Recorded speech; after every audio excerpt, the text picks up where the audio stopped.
Welcome to Outnumbered, everybody. FNC Digital Hangout. We are so happy that you're hanging out with us this afternoon, live from the final day of the Republican National Convention here in beautiful Cleveland, Ohio. Although it is very steamy today, I might add. I'm Dagen McDowell, also here today. National Review reporter Katherine Timpf, who's staying in the Airbnb, by the way. We're not going to tell you the address. Sitting next to her is Republican strategist Lisa Boothe, FNC contributor and author of What the Bleep Just Happened. It is the internet, but we still can't curse. She's Monica Crowley. And today, hashtag One Lucky Guy, digital guy, former communications director for Marco Rubio's presidential campaign, Alex Conant. He is outnumbered, and I got your name right, didn't I? You did, thank you. Yay, I did check beforehand to make sure I didn't foul it up. What did you think of Marco's speech last night? It was good. It was brief. Although but it was videotaped. Yeah, I mean, so he taped he had intended to come to the convention, and he was looking forward to it, but then he decided to run for re-election. We've got a primary in 6 weeks and a lot of ground to make up since we weren't planning to run for re-election, so he decided his time was better spent in Florida, but the Trump campaign asked if he'd send along a video. He was happy to do it. It was nice that they played it during prime time, and I was actually in the room when they played it, and it was very well received by the delegates. So it's, you know. Well, speaking of another speech, the big one, the big kahuna steps up to the microphone tonight. It's Donald Trump's big event just hours from now. Trump will give his formal acceptance speech at the Republican National Convention. He did a walkthrough of the convention stage just a short while ago, preparing for what is the most important speech of his life. So what can we expect, Monica Crowley? Well, I think that he has had a number of extraordinary surrogates throughout this entire convention, like Chris Christie, Rudy Giuliani, Newt Gingrich last night, who have done their job in taking on the other side and in really attacking Mrs. Clinton and her record. So there's really not a lot of need for Donald Trump to do that tonight. I do expect him to take a couple of shots at her, and probably with some humor as well. But I expect the bulk of the speech to focus on broad themes. I think he understands the gravity now of the office that he seeks, and I think that he's going to go into the speech with almost a Kennedy-esque, Reagan-esque approach, drawing the distinction between Barack Obama and Mrs. Clinton as big government America, and by contrast, he will be big America. And by that I mean he's going to focus on themes about bringing America back, his slogan, Make America Great Again, in terms of high growth economically, powerful militarily, strong culturally and politically, and, as I like to say, adventurous from sea to space. Those are the Kennedy-esque and Reagan-esque big themes that I think we're going to hear from him tonight, because I think he understands now he's not just speaking to the folks in the room. He's not just speaking for Donald Trump, the Trump organization, or the Trump campaign. He is now speaking to the United States, and if he wins this office, he's going to be speaking right. On well, the thing is, he's got to be presidential. He's got to lay things out, but at the same time, people started to love watching him so much, everybody, because he was so interesting. So it's like, is he going to use the prompter? Is he not? How much is he going to use it? He's got to riff at least a little bit, because he was so interesting that anything lower, it's pretty much, you can be called boring. He set the interesting bar pretty high for himself. But I think tonight, this is Donald Trump's first attempt and first time addressing the nation as the actual Republican nominee. It's no longer presumptive. He is the Republican nominee. So I think it's really incumbent on him to bring forth some of these themes that we've heard people talk about throughout the nights, whether it's national security, whether it's jobs in the economy, whether it's making America first again. And I want to see him sort of combine all of those themes and bring forward his direction for the country. What would the country look like under a President Trump? Because you look at polling, the majority of Americans believe the country is on the wrong track. You've got a majority of Americans that believe that we're not going to leave a future that's better for our children and grandchildren. So what does America look like under Donald Trump? In my stack of nerd info, I'm sure I still print stuff out. Let me pull up. too. I have this yellow notebook. Real Clear Politics average, right, this is yesterday, right direction 23%, wrong direction 69%. Right. So the Democrats can brag all they want about President Obama. Right, and Hillary, his poll numbers. Obama has been so supportive of Hillary, which I guess is good, but it's also bad because people aren't happy, and she won't be able to hit him the same way that Donald Trump will, because that'd be, a little awkward if he's campaigning for her and she's like, hey, well, actually, there's really no whispering in the ear to ear of voters. It's all got to be kind of out there. As a side note. No tin can phones. These speeches, though, have so many cooks, if you will, that you can wind up with a casserole that isn't very appetizing. That national security speech. I mean, Right, but it can be, because then if you have too many hands in it, then it can seem not of him. Well, and every draft, sometimes the most interesting things get taken out, the most controversial things get taken out, and then you're left with something that's very bland. And I totally agree with you. If Donald Trump stands up tonight and gives a bland speech, people are going to be, that's not going to go over well. That is not why people are tuning in tonight. They're tuning in to see Donald Trump. They expect him to say something provocative. It is a tough speech for him to do, because I think up until now, the American people have looked at him as a celebrity and a businessman. And to Lisa's point, now they're going to look at him as a potential president. What if Donald Trump was president? Where would he lead the United States? What would the first 100 days of his administration look like? What policies would he put in place on day one? And tonight he can begin to lay that out, but he has to do it in a way that's provocative and interesting. So that's a tough challenge for him. Entertaining. And little riffing. Yeah. He's going to need to do a little riffing. People expect the entertainment. Yeah. Yeah. Oh, yeah. Whether it's from an insult or a joke that's, and remember, an insult that's disguised as a joke, something like that. The first time that the American people saw him at this convention it was like the WrestleMania. That's what I was just about to say. In the back, and he was, cast in a shadow and an image, and he walks slowly. He knows what he's doing when it comes to entertainment. When it comes to making the speech, you're right, there can be sometimes a lot of cooks in the kitchen, like with a presidential State of the Union address. It is up to the candidate or the president to make sure the tough stuff, the great lines, the jokes actually do stay in, the way Ronald Reagan did with the tear down this wall comment. State Department wanted that out. They kept crossing it out, and he kept putting it back in. So it's incumbent on Donald Trump to make sure that the final draft is exactly what he wants in his voice. He doesn't strike me as someone who can't stand up for himself. Well, and Monica, you look at, you look at Hillary Clinton's line of attacks. The most effective line of attack she has is regarding Donald Trump's temperament. So I think something tonight, I think we want to see, and he needs to project this presidential aura. I can be president of the United States. I can be commander-in-chief. I've got this. This is what I will do for the country. And I think the best line I've ever heard from him is when he says that Hillary Clinton says, I'm with her. I'm with you. And so I want to see that tonight. I want to see how he's with us, how he's going to help us, how he's going to make this country great again. I do love when people want to be with me. Who doesn't?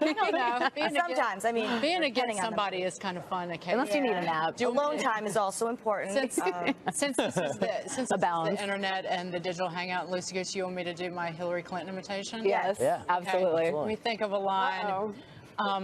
We don't need Chapter 11. We need a new chapter in America. Well, and also, it would depend on. It sounds like her. Yeah, it does. She yells. She starts yelling. If that's the gender card, then deal me in. But it would matter which part of the country you're in, because if you were in New York and you're Hillary Clinton, you'd have a New York accent. And if you were in the South, you'd have a Southern accent. Goes across all the dialects. Because she panders. Yes. All right, guys. That won't be. Stand by. We had some serious fireworks last night when Senator Ted Cruz failed to endorse his former rival during his primetime convention speech. Crowds booed Senator Cruz off the stage in one of the most dramatic moments in recent political history. Take a look. If you love our country and love your children as much as I know that you do, stand and speak and vote your conscience. Vote for candidates up and down the ticket who you trust to defend our freedom. We will unite the party. We will unite the country by standing together. I appreciate the enthusiasm of the New York delegation.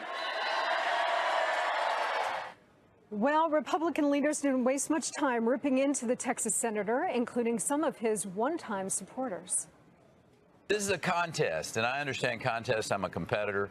But at the end of the day, if you don't make it to the finals, then, pull for your team. I think you start looking like an individual who cares only about yourself. We can wish all we like. The point is there's an election and votes matter. And I completely concur with the governor that, look, we have to root on and support our team, and not just because we're supposed to, because it matters.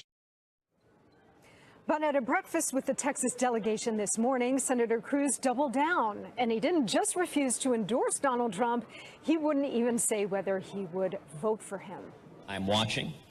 I'm listening. And as I told you last night, the standard that I intend to apply is which candidate I trust to defend our freedom and be faithful to the Constitution. I can tell you, I'm not voting for Hillary. What does it say when you stand up and say, vote your conscience, and rabid supporters of our nominee begin screaming, what a horrible thing to say? Well, we asked you to tweet us whether or not you think Ted Cruz's failure to endorse Donald Trump will hurt the GOP come November. Right now, the overwhelming majority of you say it will be water under the bridge come November's election. Alex, let me start with you. I said on Outnumbered on Fox News at noon that Ted Cruz last night did the impossible. He made Donald Trump a victim.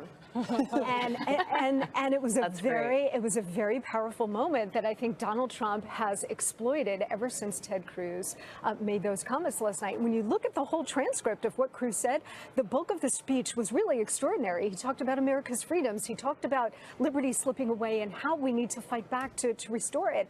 And yet he couldn't bring himself to endorse the party's nominee or really even to say his name. Yeah. Your thoughts on what happened last night? Well, my thought is I think the Trump campaign did an okay job dealing with it in the sense that they didn't go out and attack him right away, like you said. They played the victim card in some ways, which is a very unusual card for the Trump campaign to play. But now we're spending all day today talking about Ted Cruz, which is not what we were supposed to be talking about. We're supposed to be talking about Mike Pence, and Pence gave a fantastic speech last night. And the theme of the night was party unity. That's why they played the video from Rubio. They had Scott Walker there. It was supposed to be conservatives coming together. And if Cruz wasn't going to endorse him, I don't totally understand why the Trump campaign would have him address the convention if he wasn't going to support the nominee. Well, how about this? How about they knew he wasn't going to endorse him? They gave him enough rope to hang himself, and he did. I would agree with that sentiment. They knew hours in advance, and they had the option. I know that it was at least discussed, like, do we pull the cord or not? But then let it go ahead. Story. Well, and Dagen and Monica, so Hillary Clinton's slogan is "I'm with her." Ted Cruz's slogan is "I'm with me," because this is only about Ted Cruz. Ted Cruz's relationship with Donald Trump has only been what is politically expedient. You look back to hold on, give me a second. You go back to September 2015. He asked Donald Trump to headline a Capitol Hill rally with him against the Iran deal because he knew that Donald Trump was picking up steam and he wanted his supporters and he was expecting him to implode. December 2015, he sent out a tweet saying Donald Trump is terrific. #deal with it. January, hold on, please. Hold on just a second. Hold on. Give me a second. Sorry. Heading into January, Ted Cruz completely changed his tune because Donald Trump was closing in on him in Iowa. And he said that Donald Trump now suddenly has New York values and isn't right for Iowa or the country. That's when the relationship started to deteriorate because Ted Cruz was only interested in doing what was best for Ted Cruz. Okay, go ahead, Kat. Things about my dad that are a lot less serious than that. That was way before that. His relationship deteriorated before that entire interaction. What he did yesterday was not politically expedient. Absolutely. Look, everyone's mad. He did what he felt he had to do. Because he thinks it'll help him in 2020. It's not a cult. If you feel like you're completely, it goes against your conscience to say something, he did it in a classy way. It's really hard to do it's not a classy way to completely disrupt the convention. But this is how he's only looking after himself. I agree with Kat, but this is how I handle revenge.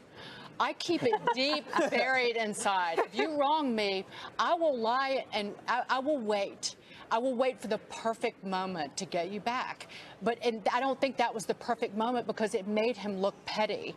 The perfect moment would have been when Donald Trump was weak and you would come out and then attack him at that point. I'm serious. Like, I may not have given the speech if I were him, but at the same time, him saying you have to endorse somebody that goes against your conscience. That's really but then stay home. But the point is, the relationship deteriorated way before the tweet about Ted Cruz's wife, way before any of that happened. The relationship deteriorated when Donald Trump started closing in, and he suddenly viewed him as a threat, and he wasn't going to implode. Whatever his motivations were, I guarantee you, he did not expect to get booed off of the stage last night. And that was not how. That was not the last. Can I throw something out there though? Because I watched it at home not at home. Well, my home for the week. Like a hotel an hour from here. But and what happened was on TV, he made that statement about vote your conscience, vote the vote the ticket, not the ticket, but vote all, across the board. But then he moved back to the little girl who lost her father, who was a police officer. He immediately pivoted back to that. So what he did, and if you look at the transcript, you hate people booing him while he was talking about a child who lost her father. And I thought, after the fact, particularly this morning, I was like, did he do that on purpose? Because he knew that he would be talking about a child who had lost a parent. I don't think he expected the boost. They were booing they were booing over that. I don't think he expected the boost. But look, I think he was trying to position himself the way Reagan did in 1976. Exactly. Now, in that convention, the audience started chanting speech, speech, speech when they saw Governor Reagan sitting in the stands, and President Ford waved him down. He didn't have a speech prepared. He got up there. He did not endorse President Ford, but he talked about the Republican Party as one family. You didn't quite get that from Ted Cruz last night. Now, there are legitimate differences that Cruz and conservatives have with Donald Trump. I get it. But the question is, last night, was that the time or the place to air that? This is all about expectations. And I think there was an expectation that Ted Cruz was going to go out and support Donald Trump. And it is stronger than he did, to the extent that he did at all.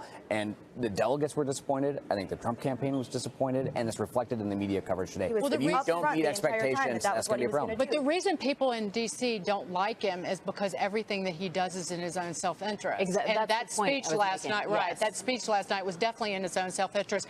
I do think that he had that, he was upset. But again, he was playing it. He was playing it. That may be true, but at the same time, to say that it's like he's finally takes this moment and this long list of like it's this massive conspiracy. It's not a conspiracy. This is how politics work, though. How politics work, also how being a human being works. Sometimes, but being a human being and politics aren't necessarily. You don't want to do it. You don't have to. You don't. He shouldn't have had to endorse him. Maybe he could have. We can like nitpick little things. Ted Cruz is the most calculating politician that is possibly out there. To just simply say, because a lot of people feel the way Ted Cruz does. I understand, but then, a lot of people don't feel show like they up. can't support Donald Trump. Then don't show up like John Kasich did. It's the Republican National Convention. It's not the Donald Trump convention. I understand that he's the nominee now. But Ted Cruz was trying to make it about himself. Like he's setting himself up for 2020. He represents a lot of people. A lot of people who are not running for president feel that way. And I support, a lot of people do. And I respect that opinion, but in this instance with Ted Cruz specifically, I don't think that this was a conscience thing. I think this was Ted Cruz politically calculating, setting himself for 2020, which as evident, this is how politics works, though. I will end it on this. What my mother would say to me when I was being full of myself: get over yourself. There you go. That's my advice to her. I said that earlier, but I stand by it. All right, Mike, thank you so much. Can you just give us a sense of whether or not today's protest, what's the scope in terms of size? Is it better? I mean, excuse me, is it bigger, or the crowd's less than what we saw yesterday with those arrests? I think the crowd gets a little bit bigger every day, and it gets a little more emotional every day. And the people who don't feel that they've gotten enough attention are trying to ramp it up a little bit every day. The people who are very encouraged, you just heard about them in your last report, are the revolutionary communists. They did their whole flag burning thing, and of course they want to say it's a First Amendment issue. You talk to the police, they'll say the issue is that you started a fire in the middle of a crowd, and you can't do that for the obvious reasons that people got hurt. And they're showing up here at 5 o'clock because they're getting a lot of attention. They're not discouraged at all. Hey, Mike, Alex Conant here. So I went to the convention yesterday, and I saw some of the demonstrators were sort of blocking and making it harder for people to get into the convention hall. Do you expect that's going to happen again tonight? I think so, because particularly the groups that haven't gotten enough attention. So one way, if you show up and you just make a lot of noise and realize that you're part of the din, you've got to do something to make yourself stand out. And one way to do that is become an obstruction, and then the police have to deal with you. And ultimately, what we're seeing, I mean, you've got these huge, huge numbers of police out here. These are the Georgia State Troopers, and they're big guys too. And when ultimately they come and they start moving someone around, that person will toggle very rapidly from aggressor to victim. And as soon as the police come around, everybody goes victim and says you're violating my rights and blah, blah, blah. You've heard it 100 times. Yeah, I gotta say, this is Canada. It looks like a lot of people just kind of hanging out. It seems like there's no clear thing they're asking for. They're just kind of hanging out and they're mad. Right? Is it more clear than that? Everybody is talking at me. I sang for you, and we missed it because of the delay. Yeah, you can't hear anything. Everybody's talking at the same time. You can't make out what anybody's saying. Hey, Mike, one last question for you. Are you hearing among the protesters that they're interested at all in visiting the Democratic convention next week in Philadelphia? Oh, a lot of them say that. You got the anarchists out here. So many of the different groups, some of them say they're anti-fascist. So many of the groups say they oppose the system. So the system was set up by the man, which includes Democrats and Republicans, and they say it keeps the average guy down. Yeah, so a lot of them do intend to go to Philadelphia and demonstrate as well. You got it. All right, Mike, thank you so much. Be safe. And I am really upset that, well, there's nothing in prompter for me to read right now. I'm actually seeing program from the Fox News channel, just so you know. So maybe we can get that straightened out. We're going to talk about more about the protests. I want to just point out, Mike Tobin brings up a song, Everybody's Talking. It's a Harry Nilsson song, and I'm actually old enough to remember that song. Not quite, but it came out in 1969. But, you know, we look at these protests, and they seem so calm, and we can joke about them, like, where, you know, don't these people have jobs? Where's their income coming from? But it's serious stuff, and it's because of the massive police presence. Yeah, extraordinary policing, I think. I think everybody's going to praise the Cleveland Police Department for locking this down. I think after we saw the attack in Nice, after the police assassinations in Dallas and Baton Rouge, I think there was an understanding from the beginning about the necessity for a strong security. But after all of this in this context, I think the Cleveland police did an extraordinary job. Absolutely. And it wasn't just the Cleveland police, it was the police from all over the region. That's that right. came in to support them. When I've heard stories, someone was telling me a story that she saw last night, and there was a guy who had a very negative sign about Donald Trump. I think it was borderline obscene. And a Trump supporter walked by, and they had words. And it was a female Trump supporter and a protester. And a female police officer came up to the woman and sort of took her aside, had a conversation, and then she went on her way. So a lot of de-escalating that's happening that I think is very important. So keep tempering. Don't set things on fire in public. Like, everybody learns that, right? You can't do that. So you know, come on, man. Did you see? I got an email yesterday, and the tagline was "flag burning time change." I was like, and we were laughing earlier, like that's anarchy these days. You bring a lighter, you can't even. It's a Google event. Have to go at 5 p.m. You can't even set it on fire, and you get like email alerts about what time the flag burning is. Let's move on to Indiana Governor Mike Pence making news last night. Maybe he was overshadowed by Ted Cruz, but let's talk. You know what? Here's what we're going to talk about, because I'm interested in this story. The PC police, Kat Timpf, pay attention, are out in force in Cleveland during the Republican National Convention, of course. Case Western Reserve is a university that's close by, and they are providing a safe space and counseling for students who are upset about the RNC, upset about the Republican convention being here, and the decision to house officers on campus who are guarding this event. Now, some folks responding on the university's Facebook page, writing, quote, "This is what happens when you don't spank your kids and you force them to develop a backbone." Another person writes, "Good luck in the real world with that, snowflakes." Kat Timpf? Yeah, that's the thing. So they need a safe space because there's like Republicans. There's like always Republicans around, usually where they are. They should relax. They should know what it's like to have a real problem. This is going on in other schools. They talk about the police. I saw that one student, one of these petitions, said that it perpetuates a gendered environment to have cops on campus. It's like, kid, do you even know what you're talking about? Like, what do you do? What do you know what words mean? Or are you just like constantly picking from all these like buzzwords that you and your little buddies always use with your like backpacks on, and you just use those for any event? And you're like, hey, cops bad, throw those in there. All right, white people bad, throw those in there. I don't know what it is. They should study something that's real, because you know what? Reality is reality, whether you choose to live there or not. I'm a big fan of living there. I think it's really the only way to go. Here's the idiocy of the whole thing, is that this school cost, including tuition and room and board, about $250,000 to attend to over a 4-year period, assuming that you can graduate in 4 years. Yeah. So somebody, whether you took out loans or you've hit your parents up for the coin, somebody is paying that kind of money for that nonsense. Protect you from Republicans. Yeah, and, you know, to have your child ask for a safe space. The entire world is an unsafe space. Correct. You walk out the door, you could be, God forbid, hit by a bus. The world is an unsafe or a place. Republican. We hear these stories and we all kind of laugh about it. This is really disturbing because what's happening is we're creating this whole generation that is completely ill-prepared for the real world and for life. Life is full of hardship and pain, no matter who you are, what resources you have. It doesn't matter. Life is really hard.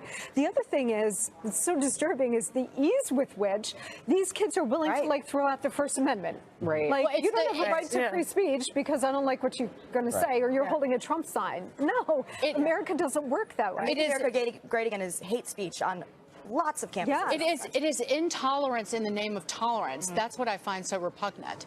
And quite frankly, Hillary Clinton talked about one of the first things that she would do is overturn Citizens United. So she essentially is promising to attack the First Amendment because they're going to crack down on political speech that they don't agree with. And it's the same, again, it's a continuation of what's happening on college campuses. Well, yeah, I mean, look, life's tough. Get a helmet, right?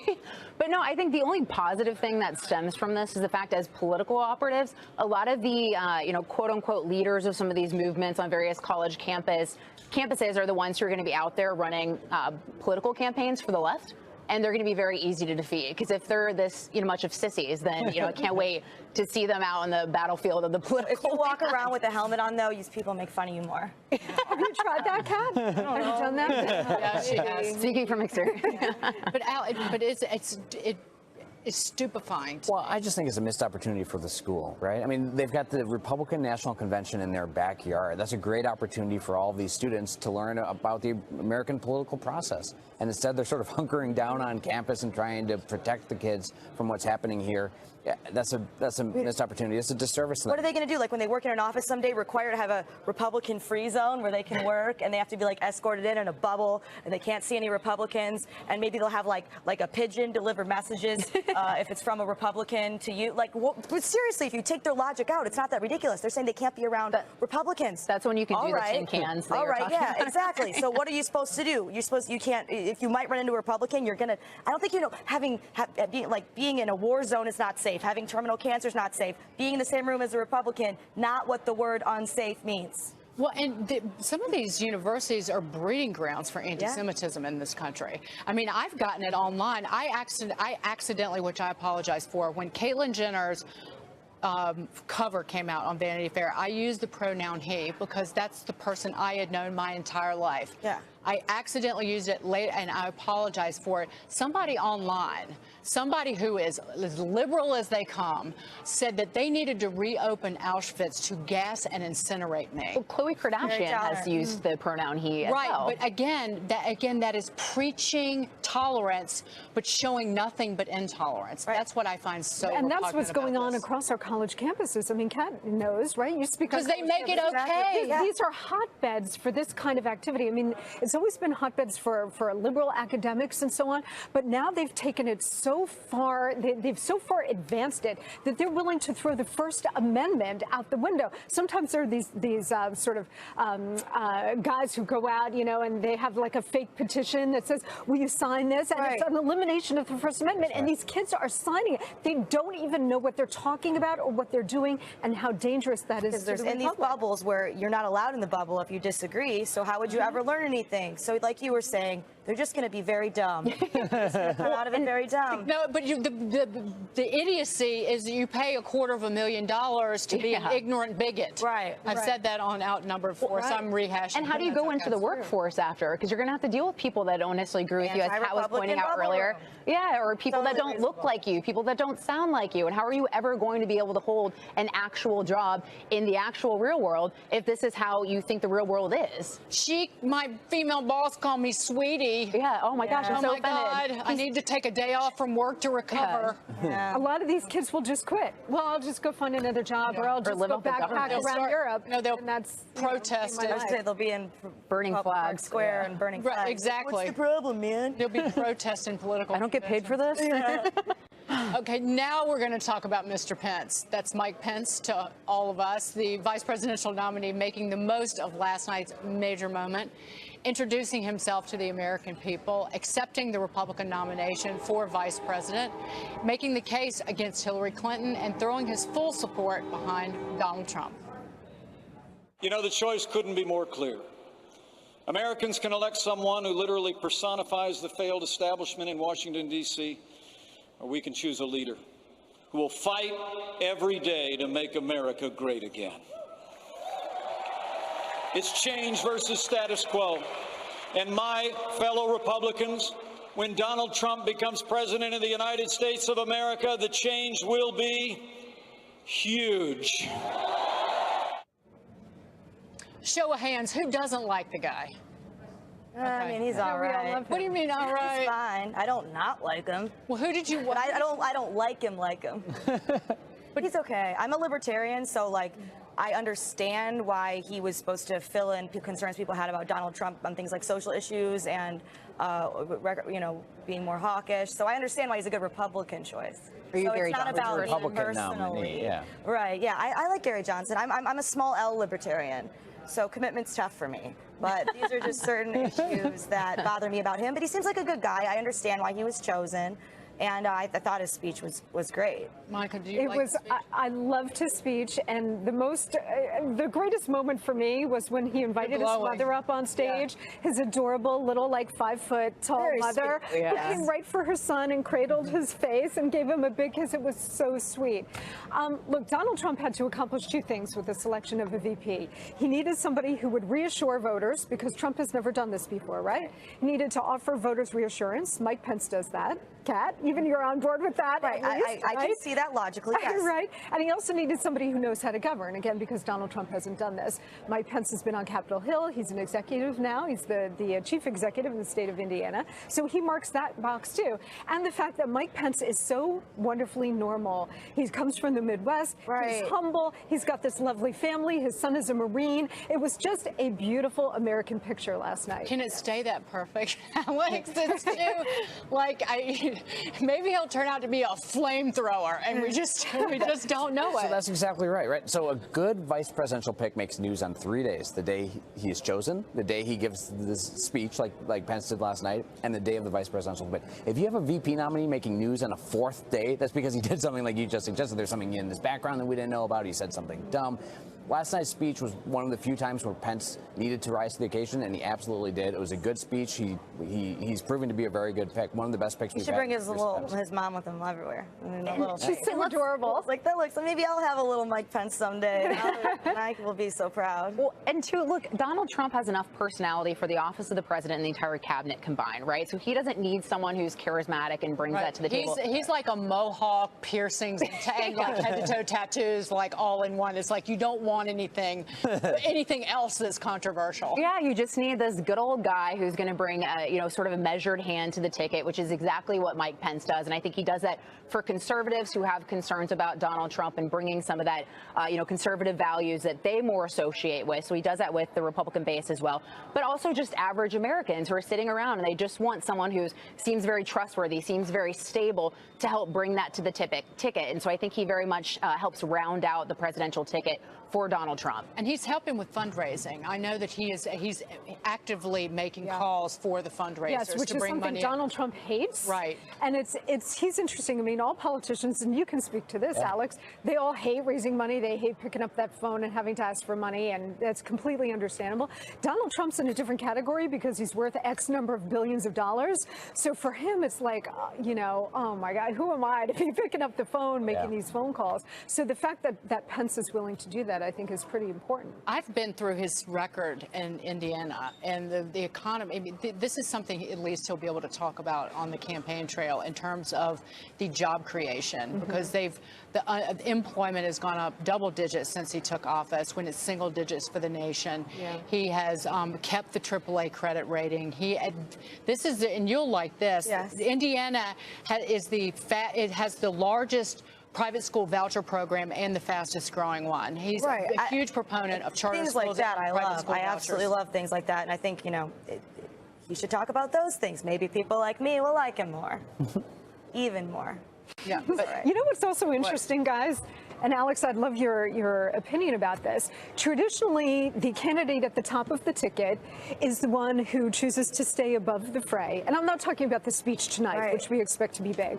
And the vice presidential choice is the attack dog, right? Now it's almost reversed, where Mike Pence, who's 57, he's younger than Donald Trump, is going to be sort of the philosophical grown-up. And Donald Trump is going to be the attack dog. And because the other two runners-up, Newt Gingrich and Chris Christie, are known to be attack dogs. I mean, every time they're on TV, they're attacking. That would have just been the loudest ticket of all time. That's why I could not see either one of those gentlemen being the nominee, because they're in personality competing with the presidential. Picture like hair blowing back every time anyone was speaking, like, whoa.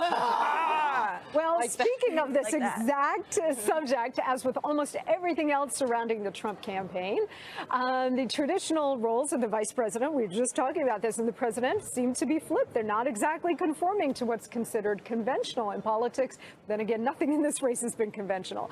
Chief Washington correspondent James Rosen has more.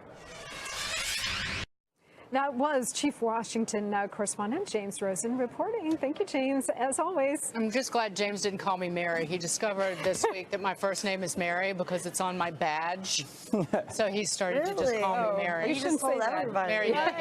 Yeah, the jig is up. Everyone knows. It's not like my first name is like Boomer or Rover. No, that's not Mary. I would love if my first name were Boomer. I think I'd rock it. Everything would change. Well, from this day forward, we will call you Boomer. Captain Boomer Timpf. So what's next, Mary? Okay. Speakers of the Republican National Convention spent a third night relentlessly attacking Hillary Clinton, many of them framing their support for Donald Trump by turning on the presumptive Democratic nominee. Here's Wisconsin Governor Scott Walker. The simple truth is, liberal Washington insiders created our problems. And Hillary Clinton is the ultimate liberal Washington insider. If she were any more on the inside, she'd be in prison.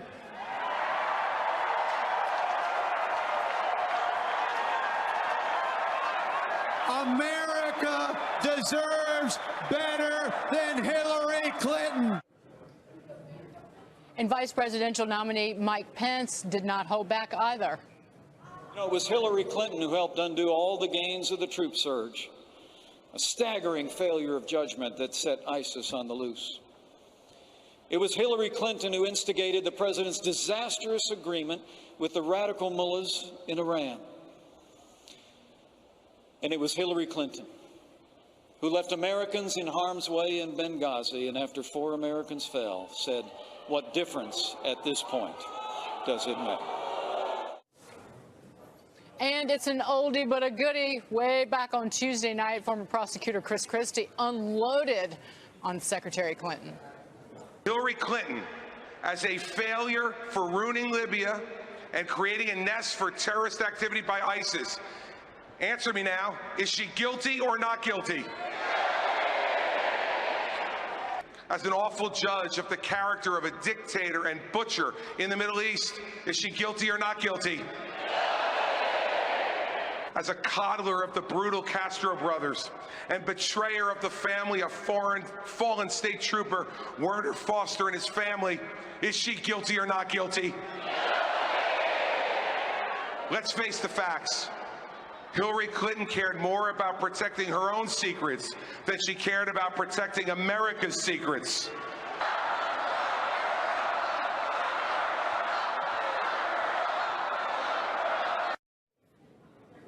That one line, Monica, about she cared more about protecting her own secrets than the secrets of the American people, that might stick with her. But was all of this sum total too much of an attack on her? No such thing during the political nominating convention as too much attack on the other side. And believe me, anybody who thinks that the Democrats are not going to smash Donald Trump every night next week are crazy. That's what conventions are for. That's what campaigns are for. You tear down the other side and you offer voters a positive, compelling reason to vote for you. But in terms of Mrs. Clinton, I mean, that line feeds right into this overall sentiment sweeping the Western world, including the United States, which is is this normal people's revolt against the global elite and the status quo. And Mrs. Clinton is a card-carrying member of both. And people at large, people feel two ways about Hillary. Either really not a fan or they're like, eh. There's maybe like 14 people who are excited about Hillary Clinton. And they're all on her payroll, too. I know some. Her most ardent supporters come across often as delusional. Yeah. You cannot have a conversation with them about any of her flaws whatsoever. And to Monica's earlier point about the double, I think people are seeing a double standard. They saw that with Hillary Clinton, the FBI's decision not to recommend an indictment. You're seeing that in the polls too. Look, you've got 92% of Americans that think she either broke the law or did something wrong. 56% of Americans that believe the FBI should have brought forward or recommended an indictment. 60% of independents and 1/3 of Democrats. So the sentiment that we're hearing from Republicans this week is not one that's exclusive to the Republican Party. This is what the broad sweeping majority of Americans believe in the country, including independents and 1/3 of Democrats. Especially millennials. I mean, they were willing to be like, we're socialists. That's fine. We'll just be socialists rather. But we're not criminals.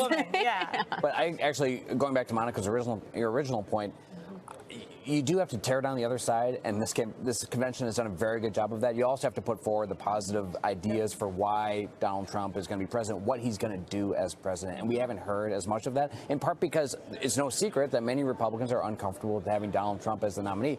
The one thing that really unites our party at this moment is Hillary Clinton being a potential president. Have we heard enough of that, Monica? Because I've said that, I heard you say that on the air.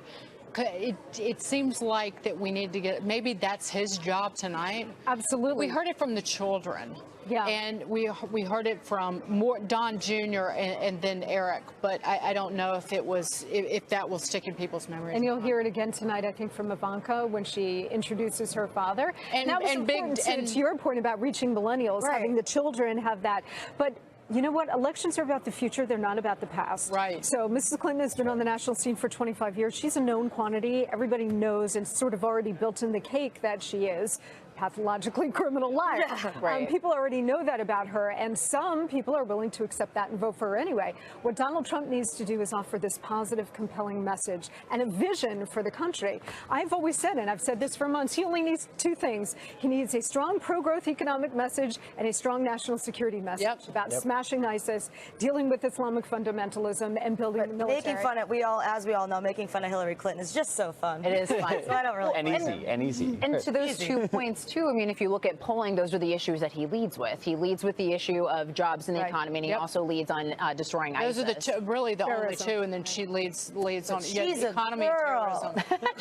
She's a lady like I am. I hear one more person say that women need to vote for her because she's a woman. That's the most sexist thing that I've ever Men can decide who to vote about for. That's for the men, but women, you don't get to pick. You got to vote for Hillary. Or there's a special place in hell if you I'm going to go to hell. Somehow, because our reproductive parts match, then that makes me want to vote for you more. Right. It's so insulting. It's intellectually insulting to women to make that argument. And she's out there making that argument. A lot of her supporters are too. That will help. Ultimately, that's what's going to potentially. Do you want to pivot to the woman talk and Ivanka?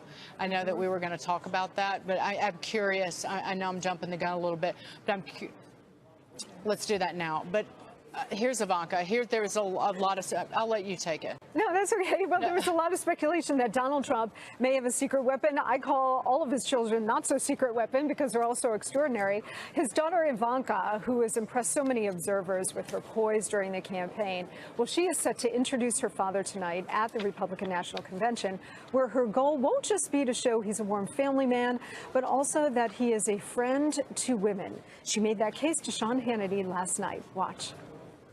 My father doesn't think in terms of demographic.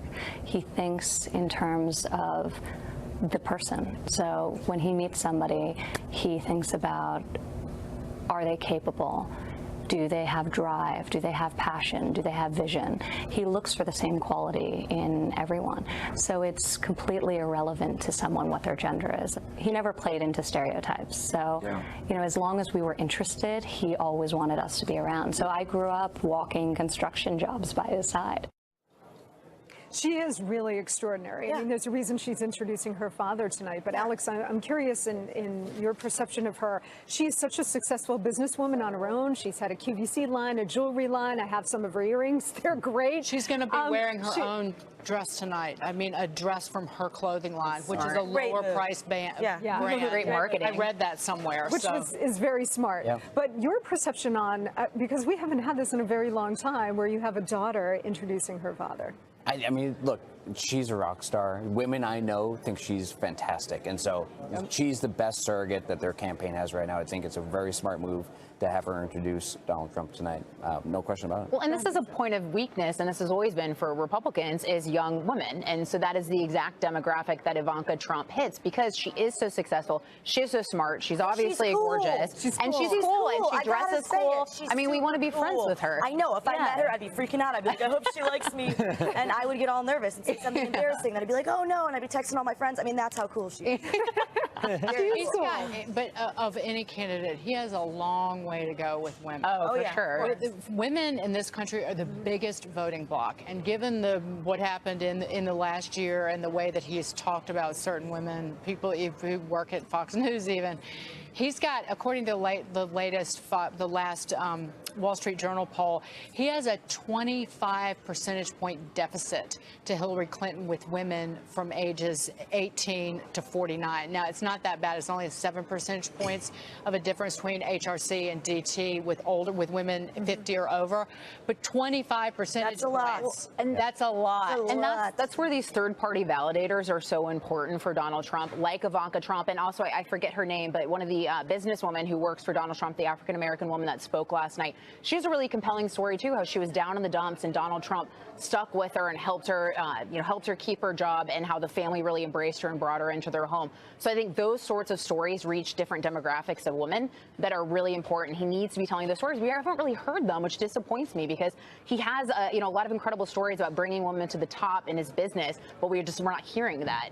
And I guarantee you the entire theme of the Democratic convention next week is going to be that it's a time to put a woman in the White House. The historic choice. The historic choice. And they're going to frame it that way because that's a much better message than it's time to put Hillary Clinton in the White House. So I think we need to Trump needs to get ahead of that. Starts with tonight with his daughter. I mean, but the way he's just having Ivanka introduce him is a good thing. He can't do what Hillary's doing and be like, well, look, my daughter's a girl, so I'm not a sexist, and here she is. He can't really do that. But seeing her support her dad on her own in the way that she can do it avoids the pitfalls of what Hillary is doing, and it just seems more genuine to me. Yeah. Also, it's interesting about the historic gender gap because, as you point out, there's 25 points. But Alex, I'd be interested in getting your read on this.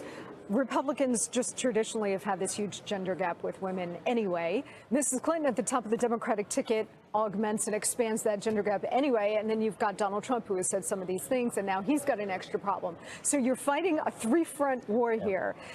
If you were still advising a presidential candidate, let's say Donald Trump, what would you be telling him, not just about tonight, but going forward? Well, I'd say let's recognize reality. Let's be realistic. The headwinds facing the Trump campaign are huge. The electoral map is rough for Republicans to begin with. There's a reason we've lost the last two presidential elections. So the only way he wins is if he puts together the Mitt Romney coalition and then broadens it to new voters, including women voters. And I don't know that they had a lot of success with that this week, and they're beginning to run out of time. So. If he doesn't insult any more women online, that helps him, right? Yeah, that's good. I wish everybody would do that. But Hillary Clinton also has a pretty big problem with men voters as well, and that's something that we don't talk about because everyone wants to talk about female voters. But she does have a big problem with male voters. But I mean, Donald Trump potentially does have the opportunity to broaden the map, at least with the Rust Belt states, in reaching out to those working class voters. But the problem for him is he also has to keep the Mitt Romney coalition in doing that. So that's sort of the delicate dance that he has to do. I want to just, this is a little Ivanka father story. Ivanka Trump opening up about her love life as she was growing up under the gaze of her father, the daughter of the Republican presidential nominee, saying she was afraid to bring her boyfriends home to meet her dad because she knew they would be put under a magnifying glass. In fact, she thinks the only boyfriend she ever brought home was the man who actually became her husband, Jared Kushner. So it's nice to see him in this light that he is, well, just like every father. A normal father, right? Yeah. Like, with a shotgun collection when the boys come calling, the gentlemen callers. Well, it also has to be incredibly intimidating to go home to your girlfriend's and meet your girlfriend's father, and he's Donald Trump. Right. Can I just point something out? Because we always talk about, when they're women on stage, we always talk about their appearance. Oh, what is Ivanka going to wear? I love her hair. Her hair is always perfect. Eric has redone his hair. Did you notice? I saw that last night. He started, because he used to comb it back, and it was like Garden Gecko. It looks better, I think. It looked a little Gordon Gecko, which I love. It's one of my favorite movies of all time. But he had it parted on the side, and it looked very different. And I think that it's tricky because they are a very wealthy New York family, and they need to look, and they look like an American family. Well, you don't want to look like you spend too much money on your clothes. I'm serious. This is all part of the calculation. Well, and that's why it's cool that she's wearing her own outfit. But it's not just her appearance. It's not just her appearance. She's also just so articulate. I've never once heard her give a bad interview. I wish she were here. I wish she was my friend. I don't know if you're gonna be having tea with her. I know, probably not. Maybe beers. Probably more wine or some sort of nice cocktail. She's married and has kids. Like everybody does these days. You have too much free time on your hands. I got a lot of time. Well, for that, yeah. Final word, Monica, quickly. Well, I eagerly anticipate Donald Trump's speech tonight. He's going to speak to the whole country, and let's see what he has to say. Kat, Lisa, Alex, Monica, it's awesome. Pleasure. Awesome. It's been almost an entire hour with you, but guess what? Outnumbered will be back on TV tomorrow at noon Eastern. Harris, Sandra, we love them and we love you. Thanks for tuning in. Shepard Smith and your FNC Digital Hangout is right now.